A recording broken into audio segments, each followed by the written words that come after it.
اعوذ باللہ من الشیطان الرجیم بسم اللہ الرحمن الرحیم وَلَقَدْ خَلَقْنَا الْإِنسَانَ مِنْ صَلْصَالٍ مِنْ حَمَإٍ مَسْنُونٍ، اور ہم نے انسان کو سڑے ہوئے گارے کی کھنکھناتی ہوئی مٹی سے پیدا کیا۔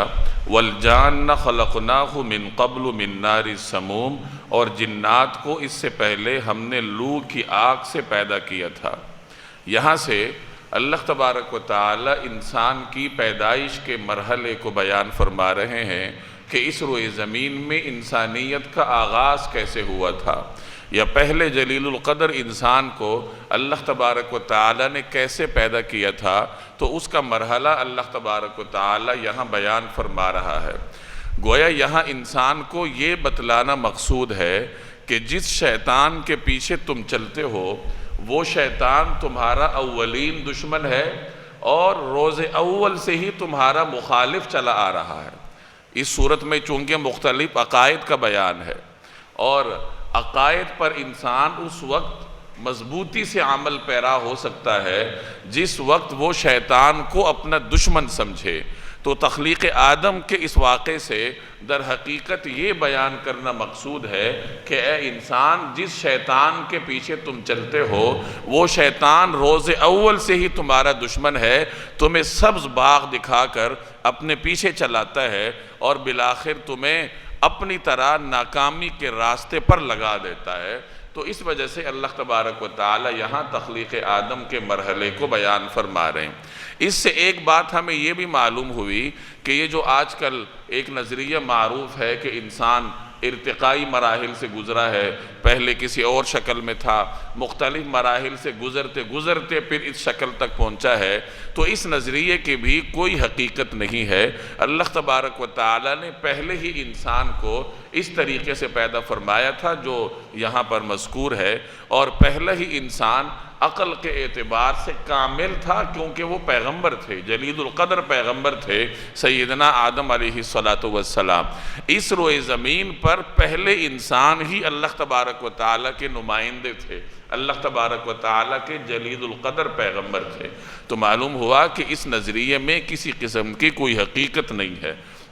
تو فرمایا کہ ہم نے انسان کو سڑے ہوئے گارے کی کھنکھناتی ہوئی مٹی سے پیدا کیا۔ یہاں تین الفاظ استعمال فرمائے گئے، صلصال، حما اور مسنون۔ صلصال ایسی مٹی کو کہتے ہیں جو پکی ہوئی مٹی ہو اور جس کو بجایا جائے تو اس سے آواز آئے، جیسے پکی ہوئی ٹھیکری ہوتی ہے، آپ اگر اس کو ہاتھ لگائیں گے، انگلی سے ذرا اس کو ٹھوکیں گے تو اس سے آواز آئے گی، تو ایسی مٹی کو صلصال کہا جاتا ہے۔ حما کہتے ہیں ایسے سیاہ رنگ کے کیچڑ کو جس پہ تھوڑا سا وقت گزر جائے، اس کے اندر تغیر پیدا ہو جائے، بو پیدا ہو جائے، اس کو حما کہتے ہیں۔ مسنون کے دو معنی مذکور ہیں۔ ایک مطلب تو اس کا یہ ہے کہ ایسا گارا کہ جس کے اندر بدبو پیدا ہو چکی ہو، جس کے اندر ایک قسم کی بو پیدا ہو چکی ہو، اور دوسرا معنی اس کا یہ ہے کہ ایسی مٹی یا ایسا گارا جسے ایک خاص قالب میں ڈھال دیا گیا ہو، جسے کسی خاص سانچے میں ڈھالا گیا ہو۔ تو یہ تین تعبیرات اللہ نے استعمال فرمائی کہ ان تین چیزوں سے انسان کو پیدا کیا گیا۔ من صلصال من حمأ مسنون، سڑے ہوئے گارے کی کھنکھناتی ہوئی مٹی سے۔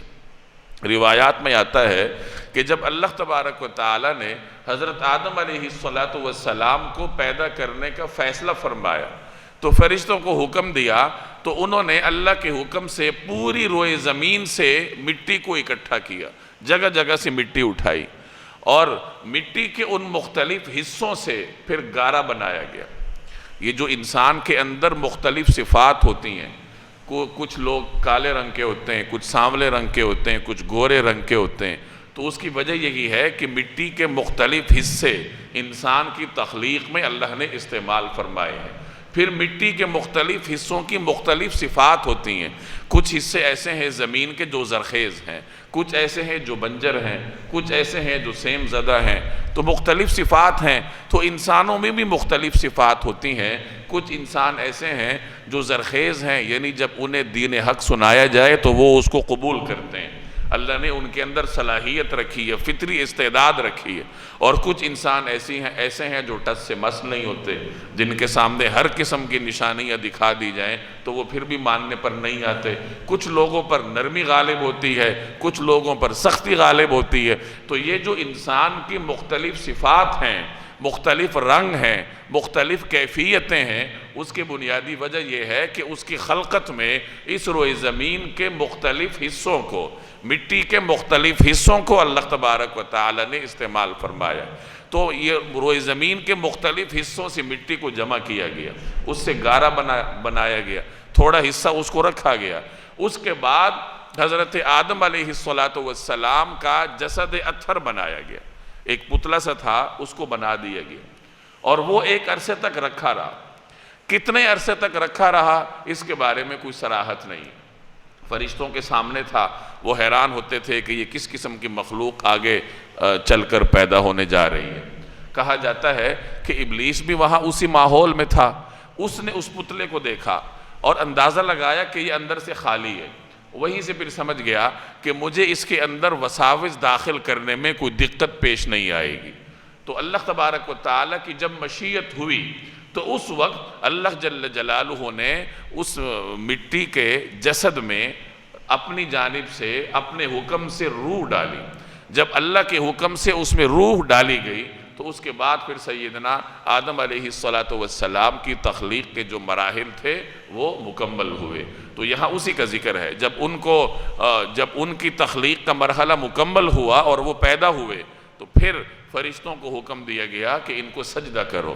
فرشتوں نے سجدہ کیا اور ابلیس نے انکار کیا۔ اس کا ذکر آگے آ رہا ہے۔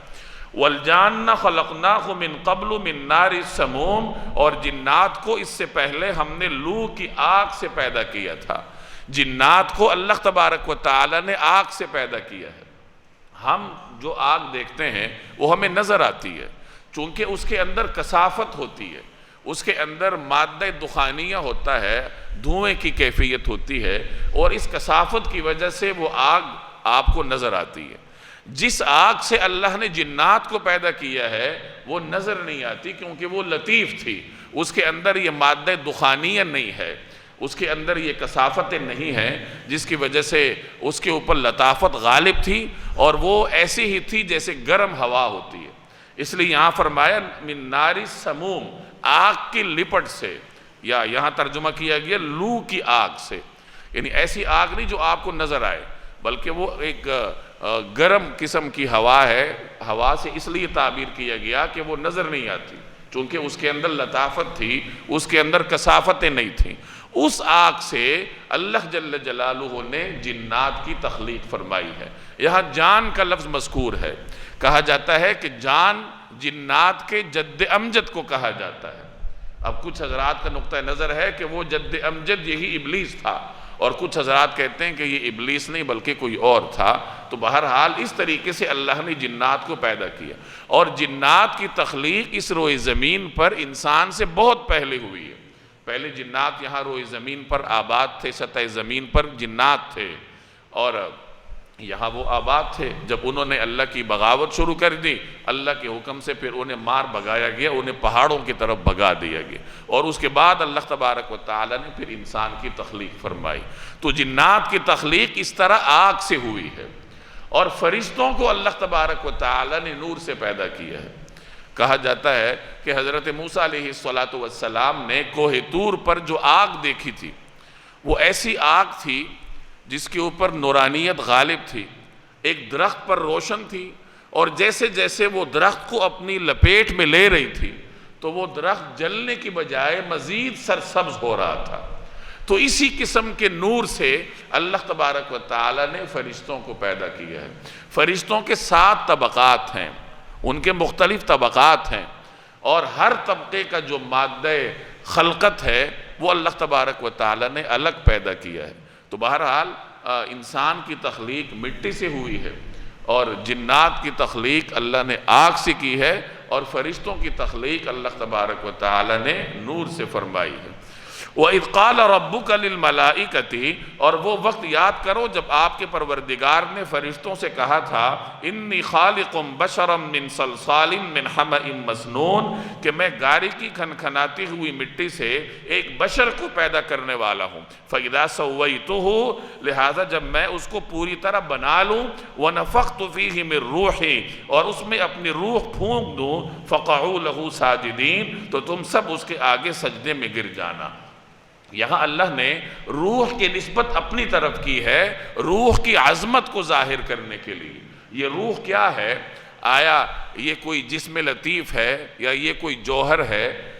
اس کی ساخت پر علماء کرام کی بہت ساری بحثیں ہیں، مختلف حضرات نے باقاعدہ اس پر کتابیں لکھی ہیں۔ امام غزالی نے اس موضوع پر کتاب لکھی ہے، امام رازی رحمۃ اللہ علیہ نے، امام ابن قیم رحمۃ اللہ علیہ نے کتابیں لکھی ہیں، یعنی خالصتاً روح کی کیفیت پر اور اس کی ساخت پر پوری کتابیں تحریر کی گئی ہیں۔ وہ چونکہ پیچیدہ مباحث ہیں، ہم اس پیچیدگی میں نہیں جاتے، چونکہ اس کی ساخت کو سمجھنا عام طور پر مشکل ہے۔ اس وجہ سے جب قرآن کریم میں مشرکین اور یہود کے اس سوال کا جواب دیا گیا کہ یہ روح کیا ہے، تو قرآن کریم نے سیدھا سادہ جواب دیا کہ قل، آپ کہہ دیجئے الروح من امر ربی، کہ روح جو ہے وہ تمہارے رب کا حکم ہے، وہ تمہارے رب کے حکم کا نام ہے۔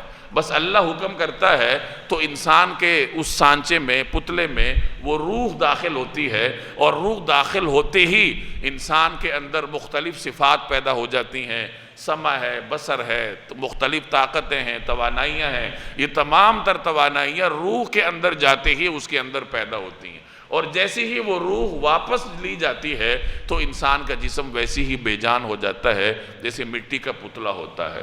تو روح کے بارے میں اتنا سمجھ لینا کافی ہے کہ یہ اللہ تبارک و تعالیٰ کا حکم ہے، اللہ جل جلالہ کے حکم پر انسان کے اندر روح ڈالی جاتی ہے، اور اسی روح کے ڈالنے سے پھر ایک مٹی کا جو پتلا ہے وہ جیتا جاگتا انسان بن جاتا ہے۔ تو اس لیے یہاں اللہ نے روح کی نسبت اپنی جانب کی کہ اس میں اپنی روح پھونک دی۔ اپنی روح پھونکنے کا مطلب کہ اس کی عظمت ہے کہ اللہ نے اپنے حکم سے پھر اس میں روح ڈالنے کا حکم فرمایا، اور انہیں حکم دیا کہ سجدہ کرو، فقعوا لہ ساجدین، تو سب اس کے آگے سجدے میں گر جانا۔ فسجد الملائکۃ کلہم اجمعون، چنانچہ سارے کے سارے فرشتوں نے سجدہ کیا، الا ابلیس، سوائے ابلیس کے، ابا ان یکون مع الساجدین، اس نے سجدہ کرنے والوں میں شامل ہونے سے انکار کر دیا۔ حضرت آدم علیہ السلام کی عظمت کو ظاہر کرنے کے لیے فرشتوں کو حکم دیا گیا کہ حضرت آدم علیہ السلام کو سجدہ کرو، اور یہ سجدہ عبادت نہیں تھا، سجدہ تعظیمی تھا۔ کچھ حضرات فرماتے ہیں کہ سجدہ حضرت آدم علیہ السلام کو نہیں تھا، بلکہ سجدہ در حقیقت اللہ ہی کو تھا۔ حضرت آدم علیہ السلام کو بطور قبلے کے رکھا گیا، جیسے آپ قبلے کی طرف رخ کر کے سجدہ کرتے ہیں تو سجدہ تو اللہ کو ہوتا ہے۔ اب خانہ کعبہ کی طرف رخ کیوں ہوتا ہے؟ کیونکہ خانہ کعبہ پر اللہ کی خاص تجلیات کا ہر وقت نزول ہوتا ہے، اور ان خاص تجلیات کو ہی انسان سجدہ کرتا ہے، اس لیے کعبے کی طرف رخ کرتا ہے۔ تو اس وقت حضرت آدم علیہ السلام کے قلب اطہر پر اللہ کی خاص تجلیات نازل ہو رہی تھیں، اس لیے فرشتوں کو حکم دیا گیا کہ ان کو سجدہ کرو۔ تو سجدہ تو اللہ کو تھا، لیکن آدم علیہ السلام کو بطور قبلے کے رکھا گیا، اور ان کی طرف رخ کر کے فرشتوں نے سجدہ کیا۔ تو بہرحال یہ سجدہ ایک تعظیم کی ایک شکل تھی، تاکہ حضرت آدم علیہ السلام کی اہمیت فرشتوں کے سامنے آ جائے۔ اب جب حکم ہوا کہ سجدہ کرو، تو اس وقت اس ماحول میں جو بھی تھے سب نے سجدہ کرنا تھا، جو بھی مخلوق تھی، وہاں فرشتے بھی تھے، اور فرشتوں کے ساتھ وہاں عزازیل بھی تھا، جو کہ در حقیقت جن تھا، لیکن اپنے علم کی وجہ سے، اپنی عبادت کی وجہ سے اللہ تبارک و تعالی نے اس کو فرشتوں کے ماحول میں جگہ دی تھی۔ کہا جاتا ہے کہ اس روئے زمین کو پیدا کرنے کے بعد عزازیل نے 7 لاکھ برس تک یہاں عبادت کی ہے، اور اس روئے زمین کے چپے چپے پر اس نے سجدہ کیا ہے۔ لیکن جب اس کو تکبر نے آ پکڑا، اس کے تکبر کا ذکر آگے آ رہا ہے، اور اس کو حسد نے آ پکڑا کہ اللہ کا خلیفہ انسان کیوں بن رہا ہے، میں کیوں نہیں بن رہا، تو اسی حسد کی وجہ سے، تکبر کی وجہ سے اس کی لاکھوں سال کی عبادت اور اس کے بے شمار سجدوں کو ایک لمحے میں ردی کی ٹوکری میں پھینک دیا گیا۔ اس سے ہمیں ایک حقیقت یہ معلوم ہوتی ہے کہ اللہ تبارک و تعالیٰ کو انسان کی عبادات کی ضرورت نہیں ہے۔ انسان اگر عبادت کرتا ہے تو اپنے لیے کرتا ہے، اپنے فائدے کے لیے کرتا ہے۔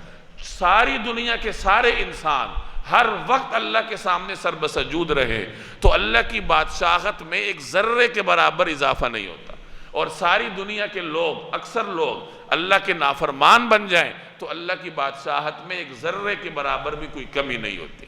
انسان عبادت کرتا ہے اپنے فائدے کے لیے کرتا ہے، اور اپنی عبادات پر نازاں ہونا، اپنی عبادات پر ناز کرنا، یہ انسان کے لیے سب سے تباہ کن چیز ہے۔ ایک گناہگار آدمی ہے تو وہ کم از کم ناز تو نہیں کرے گا، اس کے دل میں بوجھ ہوگا کہ میں تو اللہ کی نافرمانی کرتا ہوں۔ ایک وقت اس کو توبہ کی توفیق ہو جائے گی۔ ایک وہ عبادت گزار کہ اس کی عبادت اس کے دل میں تکبر پیدا کرتی ہے، تو وہ تو اپنے آپ کو پاک صاف سمجھتا ہے، وہ کہاں توبہ کرے گا؟ تو اس کی یہ عبادت جو ہے، جو اس کو تکبر کے راستے پر لگا رہی ہے، یہ عبادت اس کے لیے زہر ہے، زہر قاتل ہے، اور یہ عبادت اس کے لیے تباہ کن ہے۔ ہم جو بھی کر لیں، ابلیس جتنی عبادت تو نہیں کر سکتے نا، اس نے لاکھوں سال عبادت کی تھی، اور ایک لمحے کے لیے بغاوت کی تو اللہ تبارک و تعالیٰ نے اسے ایک لمحے میں راندہ درگاہ کر دی۔ تو انسان کتنی ایک عبادت کر لے گا؟ تو معلوم ہوا کہ انسان کو ہر وقت عاجز رہنا چاہیے۔ عاجزی وہ بنیادی ہتھیار ہے جو انسان کو کامیابی کے راستے پر گامزن کرتا ہے، اور تکبر وہ زہر قاتل ہے جو انسان کو تباہ و برباد کر دیتا ہے، دنیا میں بھی اور آخرت میں بھی۔ تو سب نے سجدہ کیا، اور ابلیس نے کہا کہ میں تو سجدہ نہیں کروں گا۔ قالا، اللہ نے فرمایا، یا ابلیس، اے ابلیس، ما لکا، تجھے کیا ہوا، اللہ تکون مع الساجدین، کہ تو سجدہ کرنے والوں میں شامل نہیں ہوا؟ ابلیس کا نام عزازیل تھا۔ ابلیس مایوسی اس کا مفہوم ہے، ابلیس کا مفہوم مایوس ہونا، مایوسی، چونکہ یہ اللہ کی رحمت سے مایوس ہے اس لیے اس کو ابلیس کہا گیا۔ قال، اس نے کہا، لم اکن لاسجد لبشر خلقته من صلصال من حمأ مسنون، میں ایسا نہیں ہوں کہ ایک ایسے بشر کو سجدہ کروں جسے تو نے سڑے ہوئے گارے کی کھنکھناتی ہوئی مٹی سے پیدا کیا ہے۔ ابلیس سے کہا گیا تم نے سجدہ کیوں نہیں کیا؟ اس نے دلیل پیش کی کہ میں نے سجدہ اس لیے نہیں کیا کہ مجھے آگ سے پیدا کیا گیا ہے، اور جس کے سامنے سجدہ کرنے کا حکم ہے اس کو مٹی سے پیدا کیا گیا ہے۔ آگ تو مٹی سے افضل ہوتی ہے، مٹی میں ظلمت ہے، اور آگ میں تو نورانیت ہوتی ہے، اس میں روشنی ہوتی ہے، تو میں کیوں سجدہ کروں، میں اس سے افضل ہوں۔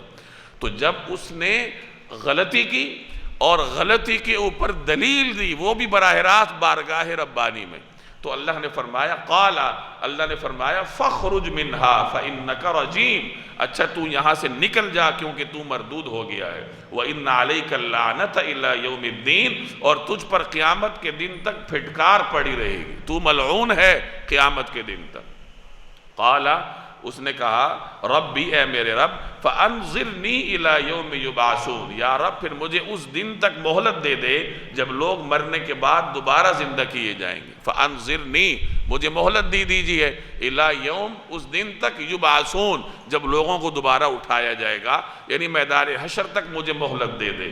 قال، اللہ نے فرمایا، فإنک من المنظرین، کہ جا پھر تجھے مہلت دے دی گئی۔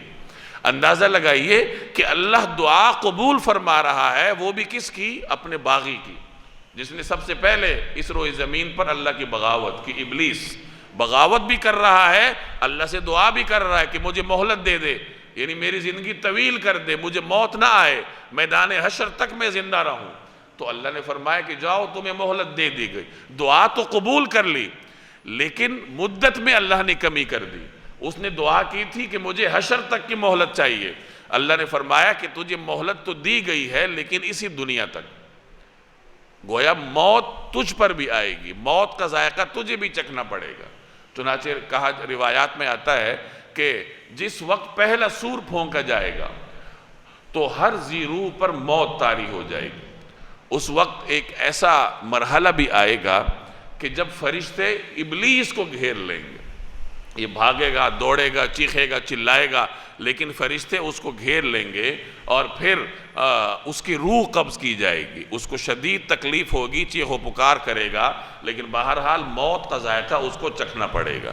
تو اللہ نے دعا تو قبول فرما لی، لیکن اس وقت تک قبول فرما لی جب تک قیامت واقع نہ ہو، گویا کہ قیامت تک تجھے مہلت ہے۔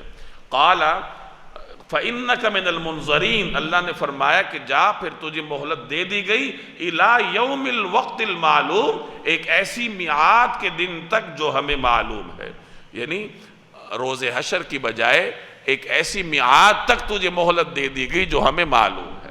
مفسرین فرماتے ہیں کہ اس سے مراد نفخہ اولیٰ ہے کہ جب قیامت واقع ہوگی۔ قال، وہ کہنے لگا، ربی بما اغویتنی، یا رب چونکہ تو نے مجھے گمراہ کیا ہے، لأزینن لہم فی الارض، اس لیے اب میں قسم کھاتا ہوں کہ ان انسانوں کے لیے دنیا میں دلکشی پیدا کروں گا، وَلَأُغْوِيَنَّهُمْ أَجْمَعِينَ، اور ان سب کو گمراہ کر کے رہوں گا، إِلَّا عِبَادَكَ مِنْهُمُ الْمُخْلَصِينَ، سوائے تیرے ان بندوں کے جنہیں تو نے ان میں سے اپنے لیے مخلص بنا لیا ہو۔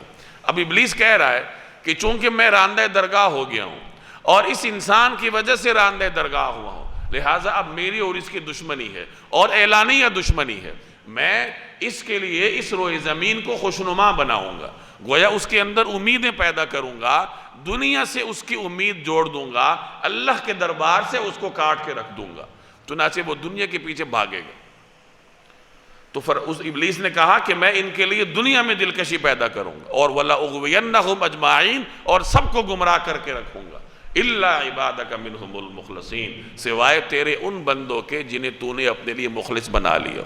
گویا ابلیس اللہ کے مخلص بندوں پر بھی وار کرتا ہے، لیکن اسے یقین ہے کہ ان پر میرا وار نہیں چلنے والا، کیونکہ یہ تو اللہ کے ہیں، انہیں تو دنیا کی حقیقت معلوم ہے، میری بھی حقیقت معلوم ہے، میں ان میں جتنے وسوسے ڈال دوں، جس طرح بھی انہیں گمراہ کروں، یہ اول تو گمراہ نہیں ہوتے، اور اگر کہیں میں ان پہ اثر انداز ہو بھی جاؤں تو یہ فوراً اللہ کی طرف رجوع کر لیتے ہیں، توبہ کر لیتے ہیں۔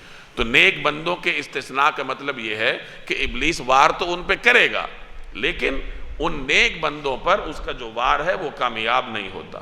قال، اللہ نے فرمایا، ھذا صراط علی مستقیم، یہ ہے وہ راستہ یہ ہے وہ سیدھا راستہ جو مجھ تک پہنچتا ہے۔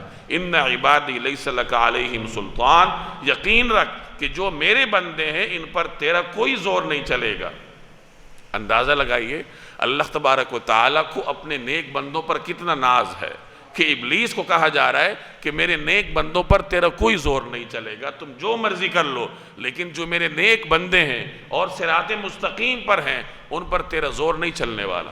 الا من اتبعک من الغاوین، سوائے ان گمراہ لوگوں کے جو تیرے پیچھے چلیں گے۔ اللہ نے جب بندوں کا ذکر کیا تو نیک بندوں کا ذکر پہلے کیا ہے، اور ابلیس کے پیچھے چلنے والوں کا ذکر بعد میں کیا ہے۔ اور ابلیس جب بندوں کا ذکر کر رہا ہے تو اپنے پیچھے چلنے والوں کا ذکر پہلے کر رہا ہے، نیک بندوں کا ذکر بعد میں کر رہا ہے۔ اس سے یہ معلوم ہوا کہ متکلم کی جو ترجیحات ہوتی ہیں تو ان ترجیحات میں سے وہ اپنی جو پہلی ترجیح ہے اس کو سر فہرست رکھتا ہے۔ ابلیس کی تو یہی ترجیح تھی کہ لوگ گمراہ ہو جائے، اور اللہ تبارک و تعالیٰ کو یہی مرغوب ہے کہ میرے بندے ابلیس کے وار سے بچ جائیں تاکہ انہیں جہنم کے جو اذیت ہے وہ برداشت نہ کرنی پڑے۔ وَإِنَّ جَهَنَّمَ لَمَوْعِدُهُمْ أَجْمَعِينَ، اور جہنم ایسے تمام لوگوں کا طے شدہ ٹھکانہ ہے، یعنی جو تیرے پیچھے چلیں گے، غاوین میں سے، گمراہ لوگوں میں سے ہوں گے، تو ایسے لوگوں کا ٹھکانہ تو جہنم ہے۔ لَهَا سَبْعَةُ أَبْوَابٍ، اس کے 7 دروازے ہیں، لِكُلِّ بَابٍ مِّنْهُمْ جُزْءٌ مَقْسُومٌ، ہر دروازے کے لیے ان کا ایک ایک گروہ بانٹ دیا گیا ہے۔ جہنم کے 7 دروازے ہیں۔ مفسرین فرماتے ہیں کہ اس سے مراد یہ ہے کہ 7 طبقات ہیں، اوپر تلے جہنم کے 7 درجے ہیں، اور ان کے مختلف نام بھی ہیں جو قرآن کریم میں مذکور ہیں۔ جہنم ہے، سعیر ہے، لظا ہے، حطمہ ہے، سقر ہے، یہ تمام جہنم کے مختلف جو طبقے ہیں ان کے نام ہیں۔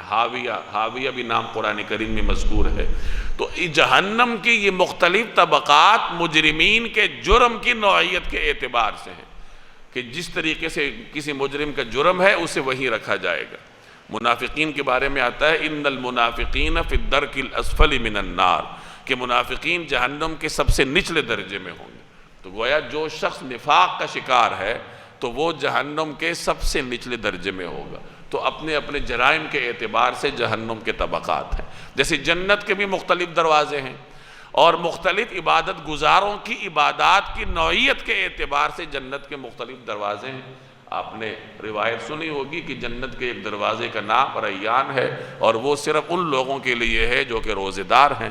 تو اس طریقے سے مختلف عبادت گزاروں کی عبادات کی نوعیت کے اعتبار سے جنت کے مختلف دروازے ہیں۔ ان المتقین فی جنات وعیون، متقی لوگ باغات اور چشموں کے درمیان رہیں گے۔ ادخلوها بسلام آمنین، ان میں سلامتی کے ساتھ بے خوف ہو کر داخل ہو جاؤ۔ یعنی ان سے کہا جائے گا کہ یہ جنتیں ہیں، یہ باغات ہیں، اور ان میں بے خوفی کے ساتھ، سلامتی کے ساتھ داخل ہو جاؤ۔ یہ کن کے لیے ہے؟ متقین کے لیے، جن کے بارے میں پیچھے اللہ نے فرمایا کہ ان پر ابلیس کا کوئی بس نہیں چلے گا۔ تقویٰ اللہ کے خوف کو کہتے ہیں۔ اس کا سب سے پہلا مرحلہ یہ ہے کہ انسان کے عقیدے درست ہوں، اس کے نظریات ٹھیک ہوں، اللہ تبارک و تعالیٰ کے بارے میں عقیدہ رسالت اور دیگر جو اسلام کے بنیادی نظریات اور عقائد ہیں وہ اس کے ٹھیک ہوں۔ دوسرا مرحلہ یہ ہے کہ وہ عقائد اس کے اوپر اس طرح اثر انداز ہوں کہ انسان کا عمل ٹھیک ہو جائے، وہ نیکی کی طرف جائے، برائی سے رک جائے، آہستہ آہستہ اس میں ترقی کرتا جائے، اور پھر وہ مرحلہ آ جائے کہ جب انسان ہر لمحے اس کیفیت میں ہو کہ اللہ مجھے دیکھ رہا ہے، اور یہ کیفیت پھر اسے گناہ نہیں کرنے دیتی، کیونکہ دنیا میں کوئی ایسا حصہ نہیں ہے، روئے زمین کا کوئی ایسا خطہ نہیں ہے جہاں انسان اللہ کی نگرانی سے بھاگ سکے، اللہ سے چھپ سکے۔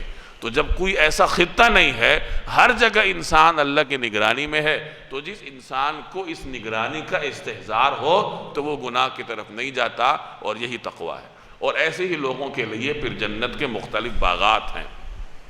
وَنَزَعْنَا مَا فِي صُدُورِهِم مِّن غِلٍّ، ان کے سینوں میں جو کچھ رنجش ہوگی اسے ہم نکال پھینکیں گے۔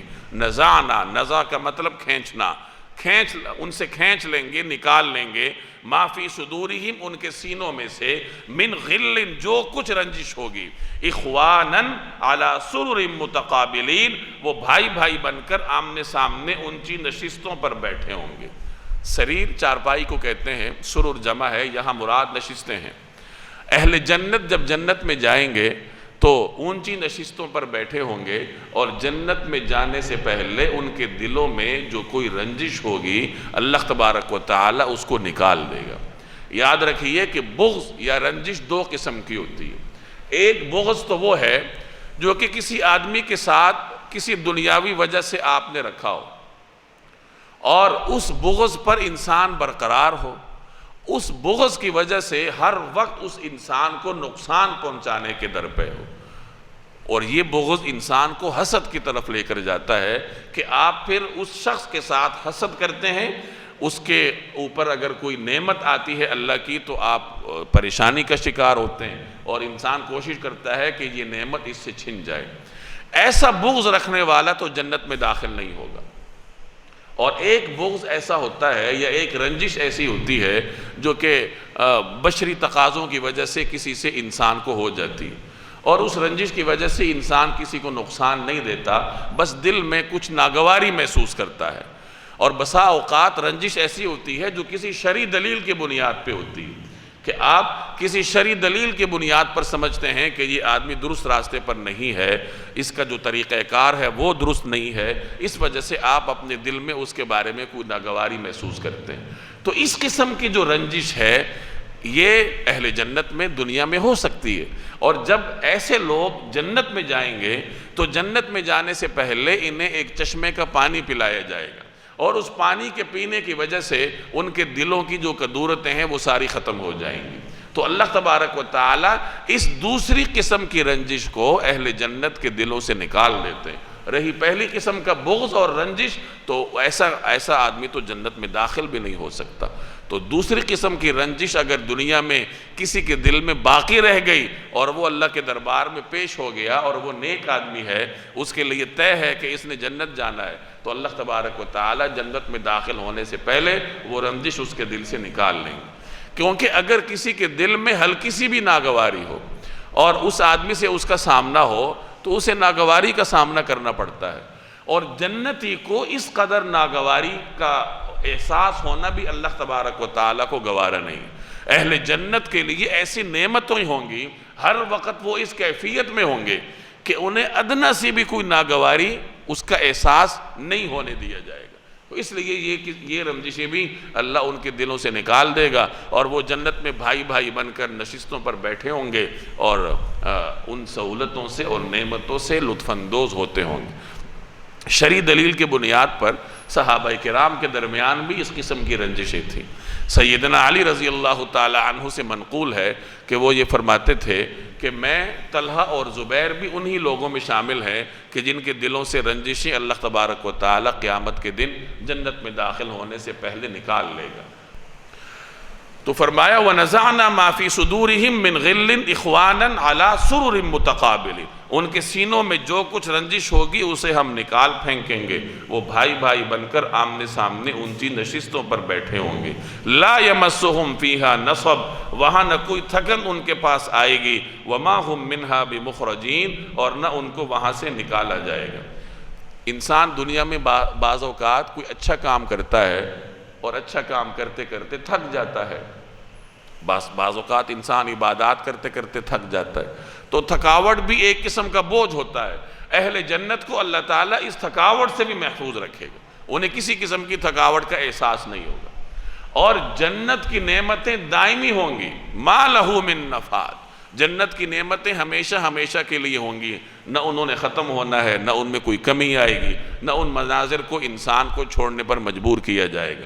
تو فرمایا نہ تو تھکن ان کے پاس آئے گی اور نہ ہی ان کو وہاں سے نکالا جائے گا۔ نبئ عبادی، میرے بندوں کو بتا دیجئے، انی انا الغفور الرحیم، کہ میں ہی بہت بخشنے والا بڑا مہربان ہوں، وَأَنَّ عَذَابِي هُوَ الْعَذَابُ الْأَلِيمُ، اور یہ بھی بتا دیجئے کہ میرا عذاب ہی دردناک عذاب ہے۔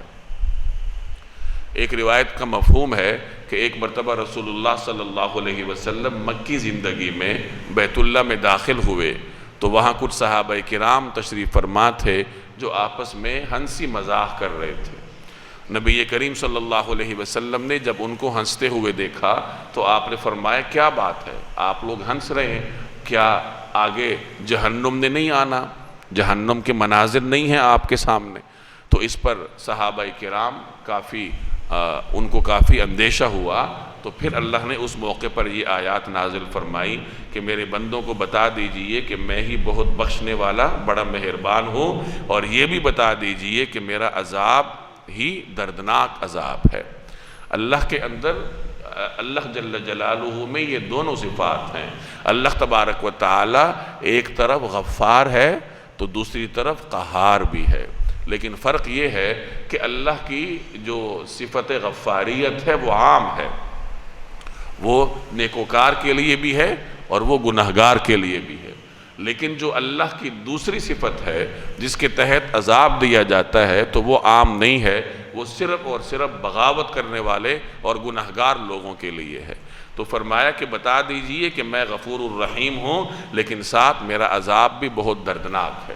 گویا ایک طرف اللہ کی صفت غفاریت پر نظر رکھتے ہوئے امید رکھنی چاہیے، تو دوسری طرف اللہ کے عذاب کو دیکھتے ہوئے انسان کو خوف بھی ہونا چاہیے، اور اسی خوف اور امید کے درمیان ایمان ہے۔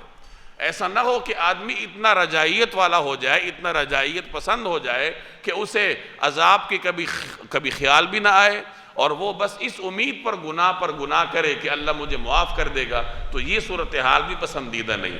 اور ایسا بھی نہ ہو کہ انسان مایوس ہو جائے، دنیاوی اعتبار سے یا اخروی اعتبار سے یہ بھی پسندیدہ نہیں ہے، بلکہ امید اور خوف کے درمیان زندگی بسر کرنا یہی ایمان کی تعریف ہے۔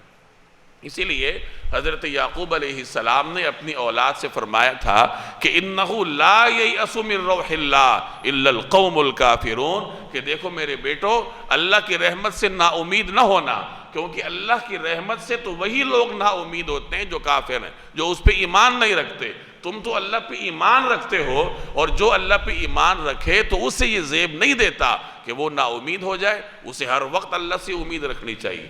تو امید اور خوف کے درمیان زندگی بسر کرنی چاہیے۔ جب گناہ ہو جائے تو پھر اللہ کی صفت غفاریت سے امید رکھتے ہوئے توبہ کرنا چاہیے، اور جب انسان درست راستے پر ہو، گناہ کا خیال آئے تو پھر عذاب کا خیال رکھتے ہوئے، اللہ کی صفت قہاریت کو ذہن میں لاتے ہوئے اپنے آپ کو شیطان کے وسوسے سے بچانا چاہیے۔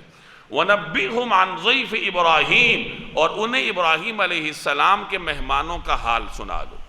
اب یہاں سے کچھ واقعات کا بیان ہے۔ پہلے حضرت ابراہیم علیہ السلام کے واقعے کا بیان ہے، اس کے بعد قوم لوط کے واقعے کا بیان ہے، پھر مختصر انداز میں اجمالی طور پر قوم مدین اور قوم سمود کے واقعے کی طرف بھی اشارہ کیا گیا۔ پیچھے آپ نے پڑھا تھا اس پارے کے آغاز میں کہ اہل مکہ نے یہ مطالبہ کیا تھا کہ فرشتے کیوں نہیں آتے، تو اللہ کی جانب سے ان کو جواب دیا گیا تھا کہ فرشتوں کا آنا کوئی مذاق نہیں ہوتا، فرشتے تو پھر حق لے کر نازل ہوتے ہیں۔ اب فرشتے حق لے کر نازل ہوتے ہیں، اس کا کیا مطلب ہے؟ تو یہاں ایسے ایک دو واقعات سنائے جا رہے ہیں کہ جو فرشتوں کی آمد سے متعلق ہیں۔ پہلے ابراہیم علیہ السلام کا واقعہ سنایا گیا جہاں فرشتے بشارت لے کر نازل ہوئے تھے، تو ظاہر ہے کہ وہ تو جلیل القدر پیغمبر تھے، عام آدمی کے ساتھ تو اس طرح ہو نہیں سکتا۔ پھر آگے قوم لوط کے واقعے کا بیان ہے جہاں فرشتے عذاب لے کر نازل ہوئے تھے، تو اہل مکہ کو پیغام دیا جا رہا ہے کہ تمہیں فرشتوں کی آمد کا انتظار ہے، تو یہ واقعہ سن لو، قوم لوط کی بستی تمہارے راستے میں ہے، تمہارے تجارتی روٹ پر واقعہ ہے، تو فرشتے تو جب آتے ہیں تو پھر یہ حال ہوتا ہے۔ تو آگے اس نسبت سے ان کچھ واقعات کا بیان ہو رہا ہے۔ وَنَبِّئْهُمْ عَنْ ضَيْفِ إِبْرَاهِيمَ، اور انہیں ابراہیم کے مہمانوں کا حال سنا دو، اِذْ دَخَلُوا عَلَيْهِ، کہ اس وقت کا حال جب وہ ان کے پاس پہنچے، فَقَالُوا سَلَامًا، اور سلام کیا، قال ابراہیم نے کہا اِنَّا مِنْكُمْ وَجِلُونَ، کہ ہمیں تو تم سے ڈر لگ رہا ہے۔ قالوا، انہوں نے کہا لَا تَوْجَلْ، ڈریے نہیں، اِنَّا نُبَشِّرُكَ بِغُلَامٍ عَلِيمٍ، ہم تو آپ کو ایک صاحب علم لڑکے کی خوشخبری دے رہے ہیں۔ یہ فرشتے حضرت ابراہیم علیہ السلام کی خدمت میں حاضر ہوئے، انسانی شکل میں تھے۔ یہاں تو اللہ تبارک و تعالیٰ نے تفصیل نہیں بیان فرمائی، دوسرے مقامات پر اس کی تفصیل کا بیان ہے۔ مفسرین فرماتے ہیں کہ یہ 10 فرشتے تھے، جن میں حضرت جبریل علیہ السلام بھی تھے، حضرت میکائیل علیہ السلام بھی تھے، یہ انسانی شکل میں تھے۔ حضرت ابراہیم علیہ السلام کے پاس آئے، مہمان کی صورت میں آئے تھے۔ حضرت ابراہیم علیہ السلام انتہائی مہمان نواز تھے۔ مہمان نوازی یہ ملت ابراہیمی کی اہم صفت ہے، ملت ابراہیمی کا اہم اصول ہے، اور عرب بھی مہمان نواز تھے۔ جناب رسول اللہ صلی اللہ علیہ وسلم کا یہ مستقل اسوہ حسنہ ہے کہ آپ علیہ السلام مہمان کی مہمانداری فرمایا کرتے تھے، اور امت کو بھی آپ نے یہی تعلیم فرمائی۔ چنانچہ ایک روایت میں آتا ہے کہ لیس منا من لم یکرم ضیفنا، کہ جو ہمارے مہمان کا اکرام نہیں کرتا تو وہ ہم میں سے نہیں ہے۔ تو مہمان کی مہمان نوازی کرنا یہ انسان کا مذہبی فریضہ ہے۔ ہمارا طرز عمل کچھ اور ہوتا ہے، ہم چونکہ مادی مفادات کے اسیر ہوتے ہیں، اس لیے ہم اسی تناظر میں مہمان کا اکرام کرتے ہیں۔ ایک مہمان وہ ہوگا جس سے آپ کا کوئی مادی مفاد وابستہ ہوگا، تو انسان اس کے لیے بہت زیادہ تکلفات کرتا ہے، اپنے آپ کو بوجھ میں ڈال دیتا ہے، تکلیف بھی محسوس کرتا ہے، چیختا چلاتا بھی ہے، لیکن تکلفات بھی اپناتا ہے کہ مفادات کا مسئلہ ہے۔ ایک مہمان وہ ہوگا کہ جس کو دروازے سے رخصت کر دیا جاتا ہے کیونکہ اس سے کوئی مالی مفاد نہیں ہوتا یا کوئی معاشرتی مفاد نہیں ہوتا، تو یہ طریقہ کار ٹھیک نہیں ہے۔ مہمان کا اکرام کرنا چاہیے، اللہ کا حکم سمجھ کر کرنا چاہیے۔ ایک دن مہمان کے لیے تکلف کرنا چاہیے۔ تکلف سے مراد کہ جتنا آپ کر سکیں اپنی بساط میں رہتے ہوئے، پھر آگے 3 دن اس کی خدمت کرنا، یہ دین کا تقاضا ہے۔ 3 دن سے زائد اگر کوئی مہمان کی خدمت کرتا ہے تو یہ پھر اس کی جانب سے صدقہ ہے۔ گویا کہ اس میں مہمان کو بھی تلقین کی گئی ہے کہ کہیں ایسا نہ ہو کہ تم وہاں پہ مستقل ڈیرے ڈال لو، بلکہ 1-2 دن یا زیادہ سے زیادہ 3 دن رہ کر پھر میزبان سے اجازت لے لینی چاہیے۔ تو مہمانداری کے اپنے اصول ہیں، اور ان اصولوں کو مد نظر رکھ کر اس صفت کو اپنے اندر پیدا کرنا چاہیے۔ ابراہیم علیہ السلام کے پاس جب یہ فرشتے انسانی شکل میں مہمان کے روپ میں آئے تو ابراہیم علیہ السلام نے فوراً ان کے لیے ایک بھنا ہوا بچڑا حاضر کیا کھانے کے لیے۔ تو وہ تو فرشتے تھے، فرشتے تو کھانے پینے سے پاک ہوتے ہیں، وہ کھانے کی طرف ہاتھ نہیں بڑھا رہے تھے۔ تو ابراہیم علیہ السلام کے قلب اطہر میں کچھ اندیشے پیدا ہوئے، کیونکہ اس زمانے میں یہ رواج تھا کہ اگر کسی آدمی نے کسی کو نقصان دینا ہو تو اس کے گھر کا کھانا نہیں کھاتا تھا۔ تو ابراہیم علیہ السلام کو یہ اندیشہ پیدا ہوا کہ یہ دوست بن کر آئے ہیں یا دشمن بن کر آئے ہیں، تو انہوں نے اس کا اظہار بھی کیا، تو جس کا ذکر یہاں بھی ہے۔ تو فرشتوں نے پھر ان کو تسلی دی کہ آپ اندیشہ نہ کیجئے، اور پھر انہیں حقیقت حال سے آگاہ کیا کہ ہم تو اللہ کی طرف سے بھیجے ہوئے ہیں اور ہم آپ کے لیے بشارت لے کر آئے ہیں۔ یہ ابراہیم علیہ السلام کے دوسرے بیٹے حضرت اسحاق علیہ السلام کی بشارت ہے۔ ان کے پہلے بیٹے حضرت اسماعیل علیہ السلام کی بشارت کا ذکر سورہ صافات میں ہے 23ویں پارے میں، کہ جہاں انہیں کہا گیا فَبَشَّرْنَاهُ بِغُلَامٍ حَلِيمٍ، کہ ہم نے انہیں ایک ایسے لڑکے کی بشارت دی جو بڑا حلم والا ہو۔ اور ان کے حلم کا ثبوت بھی قرآن کریم میں موجود ہے کہ جب ان کے والد نے ان سے کہا کہ اس طرح میں نے تو خواب دیکھا ہے کہ میں آپ کو ذبح کر رہا ہوں، تو انہوں نے کہا یا ابت فعل ما تؤمر، اے ابا جان وہ کر گزریے جو آپ کو حکم دیا گیا ہے، ستجدنی انشاء اللہ من الصابرین، اگر اللہ نے چاہا تو آپ مجھے صبر کرنے والوں میں پائیں گے۔ اب یہ ان کا حلم تھا جس کے بارے میں پہلے ان کو بشارت دیتے ہوئے کہا گیا کہ ہم آپ کو ایک حلیم بیٹے سے نوازیں گے، وہ پہلی بشارت تھی۔ یہ دوسرے صاحبزادے کی بشارت ہے، اور اس وقت حضرت ابراہیم علیہ السلام کی حیات مبارکہ ان کی زندگی کا 100واں برس تھا، وہ 100 برس کے تھے، اور ایک روایت کے مطابق 112 برس کے تھے جب حضرت اسحاق علیہ السلام کی ولادت ہوئی۔ جب فرشتے انہیں بشارت دے رہے ہیں کہ ہم آپ کو ایک ایسے لڑکے کی بشارت دے رہے ہیں جو صاحب علم ہوگا، ڈریے نہیں، ہم تو آپ کو ایک صاحب علم لڑکی کی خوشخبری دے رہے ہیں۔ قالا، ابراہیم علیہ السلام نے فرمایا ابشرتمونی علی ان مسنی الکبر فبم تبشرون، تم مجھے اس حالت میں خوشخبری دے رہے ہو جبکہ مجھ پر بڑھاپا چھا چکا ہے، فبم تبشرون، پھر کس بنیاد پر مجھے خوشخبری دے رہے ہو؟ انبیاء علیہ السلام اس عالم اسباب میں رہتے ہوئے اسباب اختیار فرمایا کرتے تھے۔ اسباب اختیار کرنا یہ انبیاء علیہ السلام کی سنت رہی ہے۔ جناب رسول اللہ صلی اللہ علیہ وسلم جب میدان جہاد میں تشریف لے جایا کرتے تھے تو جو مہیا اسباب ہوتے تھے انہیں بھرپور طریقے سے استعمال فرماتے تھے۔ جب آپ احد کے میدان میں تشریف لے جا رہے تھے تو نبی کریم صلی اللہ علیہ وسلم نے 2 زرہیں زیب تن فرمائی تھی۔ زرہ لوہے کا لباس ہوتا تھا جو کہ تلوار اور تیر کے وار سے بچایا کرتا تھا، تو 2 زریں جناب رسول اللہ صلی اللہ علیہ وسلم نے زیب تن فرمائی تھی۔ یہ امت کو اسباب اختیار کرنے کی عملی تعلیم تھی۔ تو انبیاء علیہ السلام عالم اسباب میں رہتے ہوئے اسباب اختیار فرمایا کرتے تھے۔ تو ابراہیم علیہ السلام نے بھی اسباب کی بات کی کہ اسباب کو دیکھتے ہوئے تو میرے ہاں اولاد کی پیدائش بظاہر مشکل ہے، کیونکہ مجھ پر تو بڑھاپا چھا چکا ہے، تو آپ مجھے کیسی خوشخبری دے رہے ہیں؟ قالو، وہ بولے بشرناک بالحق، ہم نے آپ کو سچی خوشخبری دی ہے، فلا تکم من القانطین، لہٰذا آپ ان لوگوں میں شامل نہ ہوں جو نا امید ہو جاتے ہیں۔ ابراہیم علیہ السلام ظاہر ہے کہ نا امید تو نہیں تھے، لیکن اسباب کو دیکھتے ہوئے انہوں نے حیرت کا اظہار کیا کہ بظاہر تو اس عمر میں اولاد کا ہو جانا یہ حیرت انگیز ہی ہو سکتا ہے، تو انہوں نے اپنی حیرت کا اظہار فرمایا۔ قالا، ابراہیم علیہ السلام نے فرمایا وَمَن يَقْنَطُ مِن رَحْمَةِ رَبِّهِ، اپنے پروردگار کی رحمت سے کون نا امید ہو سکتا ہے، إِلَّا الضَّالُّونَ، مگر سوائے گمراہوں کے۔ اپنے پروردگار کی رحمت سے گمراہوں کے سوا کون نا امید ہو سکتا ہے؟ یعنی میں نا امید تو نہیں ہوں، اور نہیں یہ پیغمبر کی شان کے مطابق ہے۔ ہاں، حیرت ہو سکتی ہے پیغمبر کو، دونوں نے اپنی حیرت کا اظہار کیا۔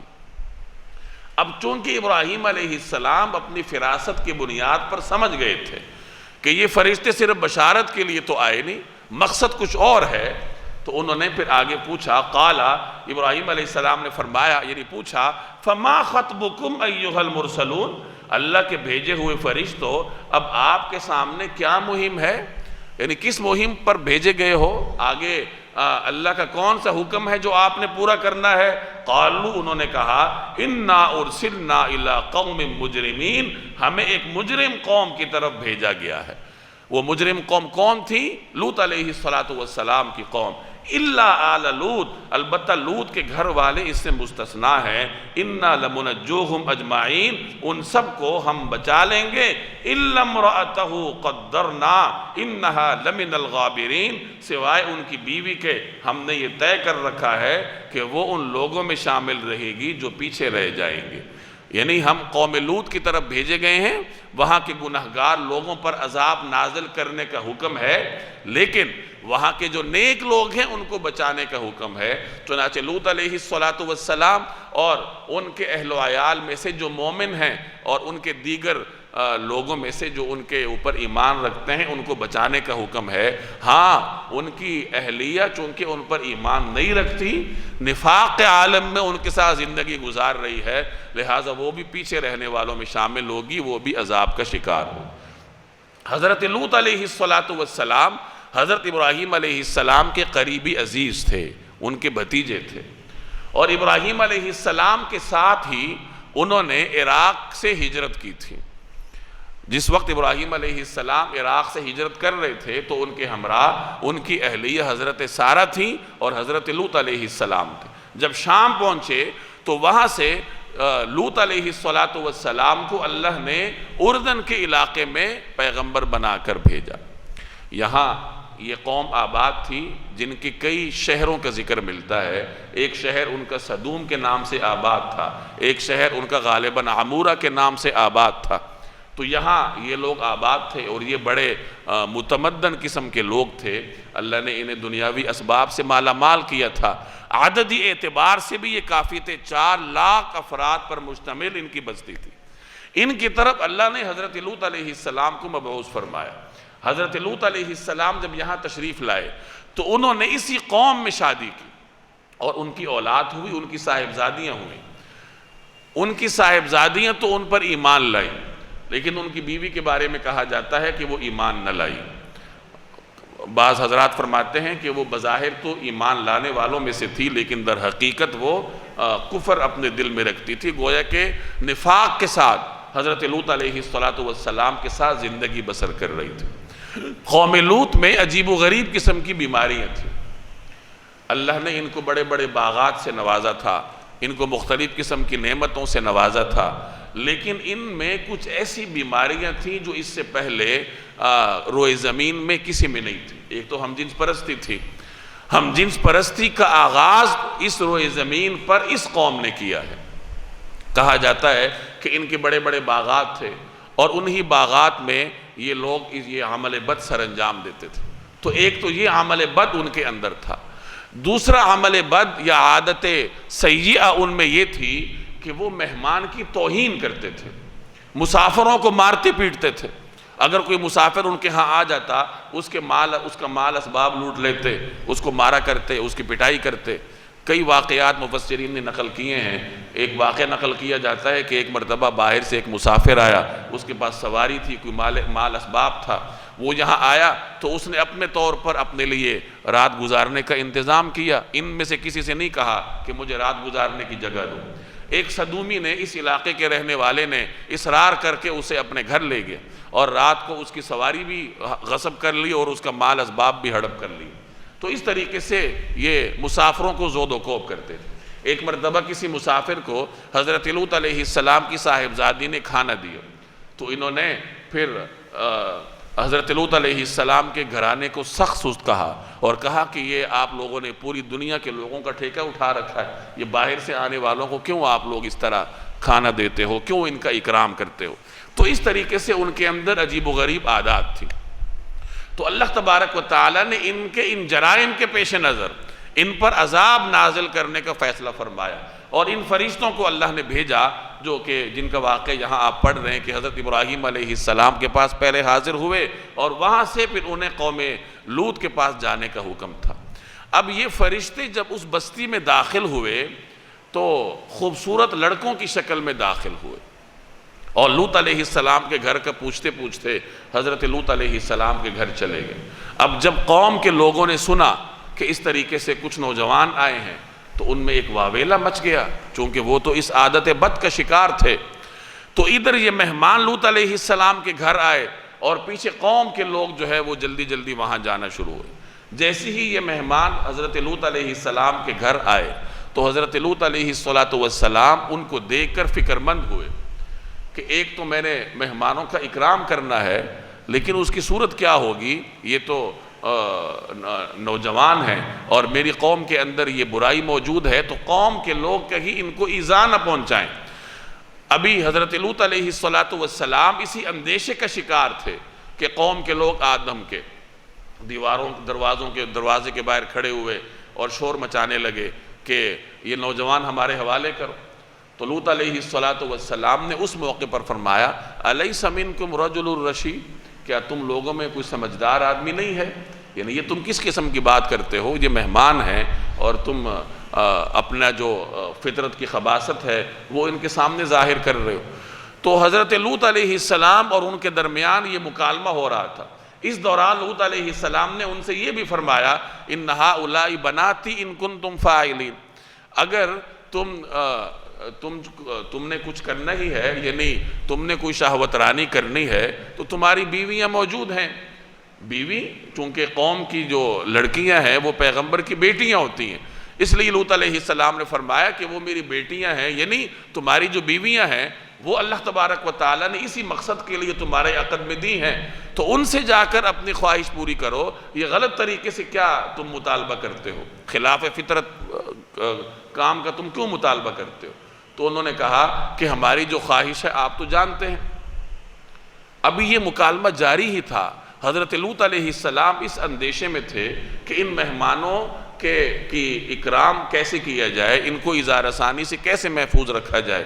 تو اس دوران پھر فرشتوں نے اپنا تعارف کروایا کہ دیکھیے ہم اللہ کے بھیجے ہوئے فرشتے ہیں، اور کہا جاتا ہے کہ جبرائیل علیہ السلام نے اپنا پر مارا تو جتنے لوگ وہاں قوم کے لوگ موجود تھے وہ دروازے پر ہلہ بول رہے تھے یا کہیں دیواروں پر چڑھ رہے تھے، ان سب کی آنکھیں چلی گئیں، یعنی وہ سب اندھے ہو گئے۔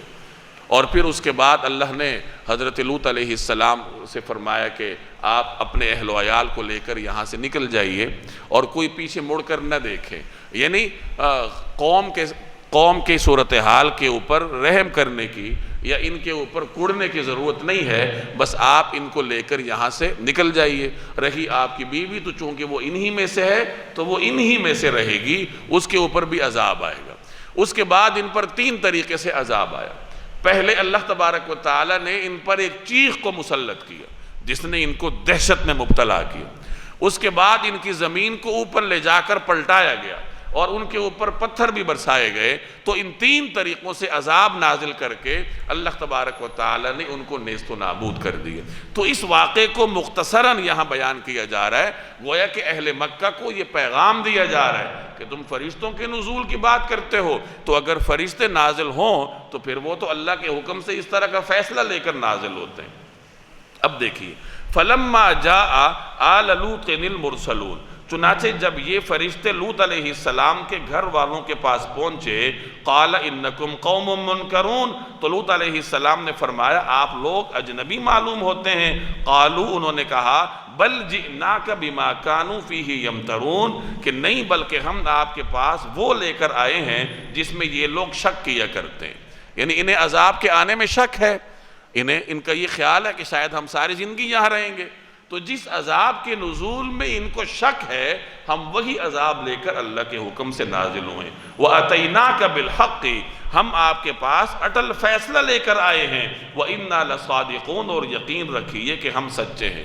پیچھے اللہ تبارک و تعالیٰ نے اہل مکہ سے فرمایا تھا کہ دیکھو جب فرشتے آتے ہیں تو وہ حق لے کر آتے ہیں، تو یہاں بھی فرشتے کہہ رہے ہیں وَأَتَيْنَاكَ بِالْحَقِّ، کہ ہم تو حق لے کر آئے ہیں، حق سے مراد ہم اٹل فیصلہ لے کر آئے ہیں، وَإِنَّا لَصَادِقُونَ، اور ہم سچے ہیں، لہٰذا آپ کیا کیجئے فَأَسْرِ بِأَهْلِكَ بِقِطْعٍ مِّنَ اللَّيْلِ، لہٰذا آپ رات کے کسی حصے میں اپنے گھر والوں کو لے کر نکل جائیے، وَاتَّبِعْ أَدْبَارَهُمْ، اور آپ خود ان کے پیچھے پیچھے چلیے، وَلَا يَلْتَفِتْ مِنْكُمْ أَحَدٌ اور آپ میں سے کوئی پیچھے مڑ کر نہ دیکھے، وَامْضُوا حَيْثُ تُؤْمَرُونَ اور وہیں جانے کے لیے چلتے رہیے جہاں کا آپ کو حکم دیا جا رہا ہے۔ حضرت لوط علیہ السلام کو اس بستی سے نکل کر آگے کسی اور بستی جانے کا حکم ہوا تو فرشتوں نے ان کو اللہ کا یہ پیغام پہنچایا کہ آپ یہاں سے تشریف لے جائیے اور خود قوم کے لوگوں کے یعنی جو آپ کے متبعین ہیں ان کے پیچھے پیچھے رہیے تاکہ وہ آپ کے بتائے ہوئے ترتیب کے مطابق چلتے رہیں۔ تو آپ ان کی نگرانی کے لیے ان کے پیچھے رہیے اور جہاں آپ کو جانے کا حکم ہے وہاں تشریف لے جائیے اور کوئی پیچھے مڑ کر نہ دیکھے۔ یہاں مفسرین نے لکھا ہے کہ پیچھے مڑ کر نہ دیکھنے کا یہ مطلب نہیں ہے جیسے کہ عام طور پر مشہور ہے کہ اگر کسی نے پیچھے مڑ کر دیکھا تو وہ پتھر کا ہو کر رہ جائے گا۔ اس کی صراحت کہیں کسی روایت میں نہیں ہے، نہ اللہ تبارک و تعالیٰ نے فرمائی۔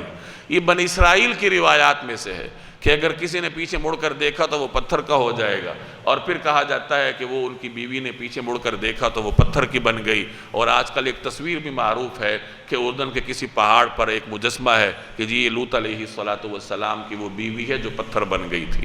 تو بہرحال یہ پتھر کا بن جانا یہ نہ تو کسی روایت میں ہے اور نہ ہی قرآن کریم نے اس کی صراحت کی ہے۔ یہ بنی اسرائیل کی روایات ہیں جن کی نہ ہم تصدیق کر سکتے ہیں نہ ان کو ہم جھٹلا سکتے ہیں کیونکہ ہمارے پاس کوئی دلیل نہیں۔ قرآن کریم صرف اتنا کہتا ہے کہ ان کو کہا گیا کہ پیچھے مڑ کر نہ دیکھو۔ اب اس کا یہ مطلب بھی ہو سکتا ہے کہ پیچھے مڑ کر لوگوں کی حالت پر کوڑنے کی ضرورت نہیں ہے۔ پیغمبروں کے قلوب اطہر بڑے حساس ہوتے ہیں، انہیں اپنی امت کی حالت پر رنج ہوتا ہے، تو انہیں یہ کہا گیا کہ پیچھے مڑ کر دیکھنے کی اور امت کی حالت پر رنج کرنے کی ضرورت نہیں ہے کیونکہ اب تو اللہ کا فیصلہ آ چکا ہے۔ وَقَضَيْنَا إِلَيْهِ ذَلِكَ الْأَمْرِ اور ہم نے لوط علیہ السلام تک اپنا یہ فیصلہ پہنچا دیا أَنَّ دَابِرَ هَؤُلَاءِ مَقْطُوعٌ مُصْبِحِينَ کہ صبح ہوتے ہی ان لوگوں کی جڑ کاٹ کر رکھ دی جائے گی۔ أَنَّ دَابِرَ هَؤُلَاءِ ان لوگوں کی جڑ مقطوع کاٹ دی جائے گی مصبحین صبح ہوتی، یعنی اللہ کا عذاب ان کے اوپر آ جائے گا۔ وَجَاءَ أَهْلُ الْمَدِينَةِ يَسْتَبْشِرُونَ اور شہر والے خوشی مناتے ہوئے آ پہنچے۔ قال لوط علیہ السلام نے کہا إِنَّ هَؤُلَاءِ ضَيْفِي کہ یہ لوگ میرے مہمان ہیں، فَلَا تَفْضَحُونَ لہذا مجھے رسوا نہ کرو، وَاتَّقُوا اللَّهَ اور اللہ سے ڈرو، وَلَا تُخْزُونَ اور مجھے ذلیل نہ کرو، یعنی مہمانوں کو ایذا نہ پہنچاؤ، ان کی بے اکرامی نہ کرو۔ قالوا انہوں نے کہا، وہ کہنے لگے اولم ننہک عن العالمین کیا ہم نے آپ کو پہلے ہی دنیا جہان کے لوگوں سے منع نہیں کر رکھا تھا؟ یعنی یہ جو آپ مہمان نوازی کرتے ہیں ہم نے تو آپ کو منع کیا تھا کہ یہ مہمان نوازی نہ کیا کریں۔ قال لوط علیہ السلام نے فرمایا ہؤلاء بناتی ان کنتم فاعلین اگر تم میرے کہنے پر عمل کرو تو یہ میری بیٹیاں موجود ہی ہیں، یعنی یہ تمہاری بیویاں ہیں جو کہ پیغمبر کی بیٹیاں ہوتی ہیں، تو اگر تم نے میرے کہنے پر عمل کرنا ہے تو پھر اپنی خواہش جائز طریقے سے اپنی بیوی کے پاس جا کر پوری کرو۔ یہاں ایک بات سمجھ لیجئے کہ یہاں واقعات کو زمانی یعنی وقوع کے تسلسل کے ساتھ بیان نہیں کیا جا رہا، یہاں فرشتوں کا تعارف پہلے مذکور ہے اور لوط علیہ السلام اور قوم کے درمیان مکالمہ بعد میں مذکور ہے۔ حالانکہ جہاں قرآن کریم نے اس کو ترتیب سے بیان کیا ہے وہاں اس طرح ہے کہ لوط علیہ السلام اور قوم کے درمیان مکالمہ پہلے تھا، اور جب لوط علیہ السلام شدید اندیشوں کا شکار ہو گئے تو پھر فرشتوں نے اپنا تعارف کروایا اور پھر حضرت جبریل علیہ السلام نے اپنا پر ہلایا تو وہ قوم کے جو لوگ وہاں حملہ کرنے پر تلے ہوئے تھے اللہ نے ان کی بصارت چھین لی۔ لعمرک اے پیغمبر آپ کی زندگی کی قسم، انہم لفی سکرتہم یعمہون حقیقت یہ ہے کہ وہ لوگ اپنی بدمستی میں اندھے بنے ہوئے تھے۔ یہ اہل عرب کا طریقہ کار تھا کہ وہ کسی واقعے کو بیان کرتے کرتے درمیان میں قسم بھی کھایا کرتے تھے، تو ان کے طریقہ کار کے مطابق یہاں اللہ نے واقعے کے بیان کے درمیان قسم کھائی ہے، اور قسم کس کی؟ جناب رسول اللہ صلی اللہ علیہ وسلم کی حیات مطہرہ کی، اور اس کی اور کوئی مثال نہیں ہے کہ اللہ تبارک و تعالی نے کسی حیات مبارکہ کی قسم کھائی ہو سوائے جناب رسول اللہ صلی اللہ علیہ وسلم کی حیات مطہرہ کی۔ اب آپ اندازہ لگائیے کہ وہ حیات مبارکہ کتنی پاکیزہ ہوگی، کتنی برکتوں والی ہوگی کہ جس کی قسم براہ راست اللہ تبارک و تعالی نے کھائی ہے۔ لعمرک اے پیغمبر آپ کی زندگی کی قسم، انہم لفی سکرتہم یعمہون، حقیقت یہ ہے کہ وہ لوگ اپنی بدمستی میں اندھے بنے ہوئے تھے۔ اب پیچھے بھی اسی واقعے کا تسلسل ہے اور آگے بھی اسی واقعے کا تسلسل ہے۔ یہاں درمیان میں واقعے کو مؤثر بنانے کے لیے اللہ تبارک و تعالی نے اس طرح رسول اللہ صلی اللہ علیہ وسلم کی حیات مبارکہ کی قسم کھائی، اور اس مختصر بیان کے بعد آگے پھر اسی واقعے کا بیان۔ فَأَخَذَتْهُمُ الصَّيْحَةُ مُشْرِقِينَ، چنانچہ سورج نکلتے ہی ان کو چنگھاڑ نے آ پکڑا۔ یہ عذاب کی پہلی صورت تھی کہ ان پر اللہ نے ایک چیخ کو مسلط کیا۔ فَجَعَلْنَا عَالِيَهَا سَافِلَهَا، پھر ہم نے اس زمین کو تہہ و بالا کر کے رکھ دیا۔